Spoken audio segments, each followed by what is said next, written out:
नमस्ते दोस्तों। हम सब मनुष्य जानते हैं कि परम पिता परमात्मा सर्वशक्तिशाली है, सर्वशक्तिमान है और सर्वज्ञ भी है। तो क्या उस परम पिता परमात्मा में इतना भी सामर्थ्य नहीं कि वह परम पिता परमात्मा हम अल्पज्ञ मनुष्यों को पाप कर्म करने से रोक सके? तो यह प्रश्न जो बुद्धिजीवी लोग हैं, जो स्वाध्यायशील हैं, जो विद्यार्थी है, उन सब के मन में उठता है कि ईश्वर पाप करने से रोकता क्यों नहीं। तो आइए जानते हैं इसी वीडियो में। दोस्तों, यह ठीक है कि जो परम पिता परमात्मा है वह पाप नहीं कराता और इसीलिए वह पापों को क्षमा भी नहीं करता, पर क्या ईश्वर पाप करने से रोक भी नहीं सकता? यदि वह नहीं रोक सकता तो वह सर्वशक्तिमान कैसा है? वह सर्वज्ञ जरूर है, क्योंकि जिस क्षण कोई पाप करने को उद्यत होता है तभी वह जान जाता है। फिर वह पाप करने से रोकता क्यों नहीं? मूक दृष्टा बनकर देखते रहना, कर्ता को पाप कर्म से रोकना नहीं और फिर उस पाप कर्म के लिए कर्ता को दंड देना कहाँ का न्याय है?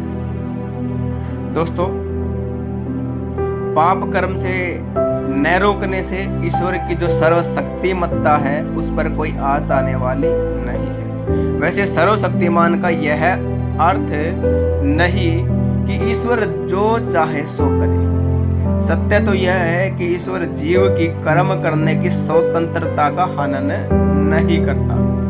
जीव कर्म करने में स्वतंत्र है, यह हम सब जानते हैं, और फल भोगने में परतंत्र है, अर्थात ईश्वर के अधीन है। दोस्तों, ईश्वर सर्वज्ञ होने से जीवों द्वारा किए जाने वाले पाप पुण्यों को यथावत जान जाता है, और जो कि वेद के ज्ञान द्वारा विधि और निषेध का ज्ञान वह पहले ही करा देता है। तो फिर पाप पुण्य के फल देने में अन्याय की कौन सी बात होगी? दोस्तों, ईश्वर वेद के ज्ञान द्वारा करने योग्य और न करने योग्य कर्मों का ज्ञान पहले ही करा देता है। साथ में यह भी जता देता है कि सत्कर्मों का फल सुख एवं दुष्कर्मों का फल दुख के रूप में अवश्य में भोगना ही पड़ेगा।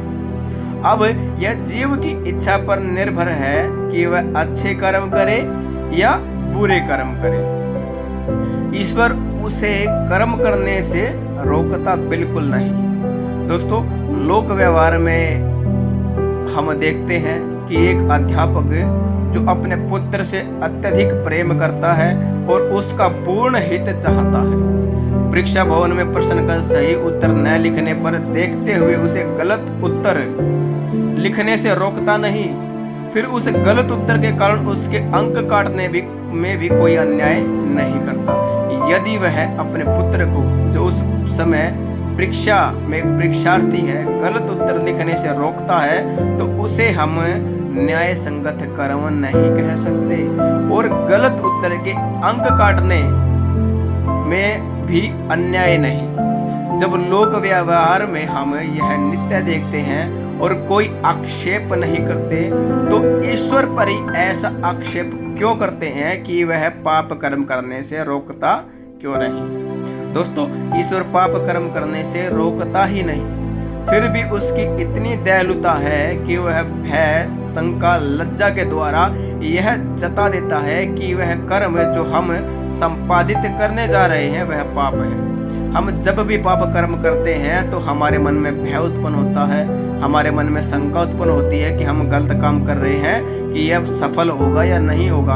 हमें लज्जा आती, हमें शर्म महसूस होती है कि हम ये काम कर रहे हैं, हम कितने ही स्वार्थी हैं, हम कितने ही दुष्ट हैं। यह भाव सभी के मन में उत्पन्न होते हैं और इन भावों को जन्म देने वाला वह परम पिता परमात्मा ही है। दोस्तों, जो आनंद है, उत्साह आदि के द्वारा पुण्य कर्म करने का संकेत देता है, यह उससे परमपिता परमात्मा की दया नहीं तो और क्या है।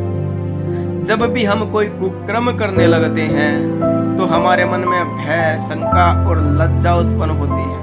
यह ईश्वरीय संकेत नहीं तो और क्या है। इस पर भी हम उन ईश्वरीय संकेतों की अवहेलना कर दिया करते हैं।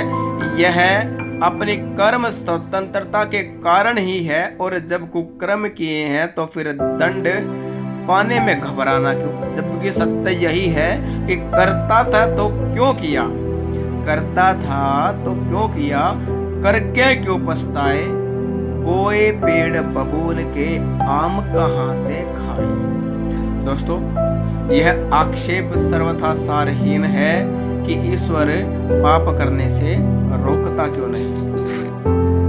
अतः इसका मतलब ये नहीं कि इसीलिए वह सर्वशक्तिमान या दयालु नहीं है। दोस्तों, ईश्वर सर्वशक्तिमान है, इसलिए वह सब जीवों को कर्म फल भुगाने में किंचित मात्र भी किसी की सहायता नहीं करता, और वह सर्वज्ञ है। इसीलिए जब भी हमारे मन में पाप कर्म करने की भावना जागृत होती है तो हमारे मन में भय, शंका, लज्जा उत्पन्न हो जाती है, ताकि हम वो गलत काम करने से रुक जाएं। लेकिन हम सब आत्माएं कर्म करने में स्वतंत्र हैं और फल भोगने में परतंत्र हैं। इसलिए हम जब भी कोई कर्म करते हैं वह परमपिता परमात्मा बीच में कोई आक्षेप नहीं करता। दोस्तों, आशा करते हैं यह वीडियो आपको पसंद आया होगा, और हम प्रयास करें कि हम पाप कर्म करने से बचें, अन्यथा जो पाप कर्मों का फल होगा उसको हमें भोगना ही पड़ेगा। हम उसका प्रायश्चित नहीं कर सकते, हम उसे क्षमा नहीं करवा सकते। हमने जो कर्म कर दिया, फिर चाहे वो पाप कर्म है या पुण्य कर्म है, उसका फल भोगना ही भोगना पड़ेगा।